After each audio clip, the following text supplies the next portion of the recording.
దేవుని నామానికి వందనాలు. ఈ ఉదయకాల సమయంలో మనం మరొక మిషనరీ గురించి తెలుసుకుందాం. సింథియా ఫర్రార్ ఏప్రిల్ 20, 1795 మార్ల్ బర్రో, న్యూ హాంప్షైర్లో జన్మించింది. ఫర్రార్ ఒక రైతు అయిన ఫినెహాసు ఫర్రార్ మరియు అబిగైల్ స్టోన్ల కుమార్తె. 15 సంవత్సరాల వయసులో ఆమె న్యూ హాంప్షైర్లోని మార్ల్బరోలోని కాంగ్రిగేషనల్ చర్చ్లో చేరింది.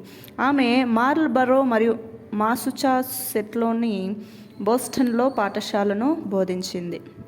1826లో American board of commissioners for foreign missions యొక్క మరాఠీ మిషన్ భారతదేశంలోని బొంబాయికి ఒక మహిళా మిషనరీని పంపి అక్కడ బాలికల పాఠశాలను నిర్దేశించాలని అభ్యర్థించింది.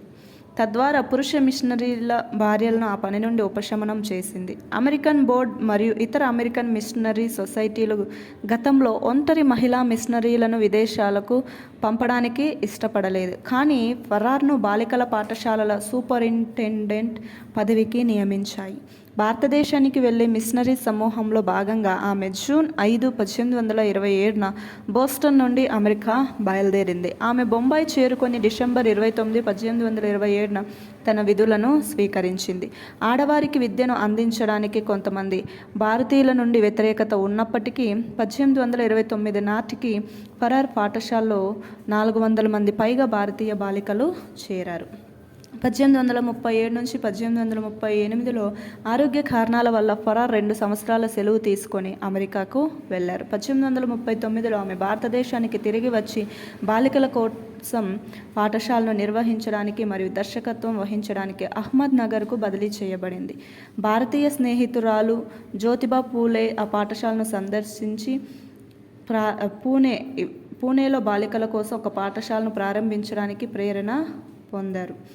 ఫర్రార్ విద్యార్థులలో మార్గదర్శక భారతీయ స్త్రీవాది మరియు విద్యావేత్త అయిన సావిత్రిబాయి పూలే కూడా ఉన్నారు. సావిత్రిబాయి విద్య మరియు ఉపాధ్యాయ శిక్షణ కార్యక్రమంలో చేరారు మరియు తర్వాత ఫర్రార్ సహాయంతో చిన్న చిన్న బాలికల సమూహానికి బోధించడం ప్రారంభించారు.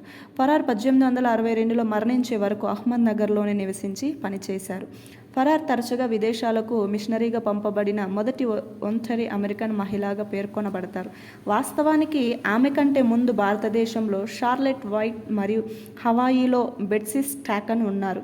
కానీ ఫర్రార్ తన సామర్థ్యాలు మరియు అర్హతల కారణంగా మిషనరీగా నియమించబడిన మొదటి అవివాహిత అమెరికన్ మహిళ మరియు మిషనరీగా తన జీవితంలో ఎక్కువ భాగం గడిపిన మొదటి వ్యక్తి. యునైటెడ్ స్టేట్స్ ఆఫ్ అమెరికా నుండి వచ్చిన క్రైస్తవ మిషనరీ. ఆమె ఒక ఉపాధ్యాయురాలు మరియు బొంబాయి మరియు అహ్మద్ నగర్లలో బాలికల పాఠశాలను స్థాపించింది. విదేశాలలో పనిచేయడానికి మరియు నివసించడానికి మిషనరీగా నియమించబడిన మొదటి అమెరికన్ మహిళలో ఆమె కూడా ఒకరు.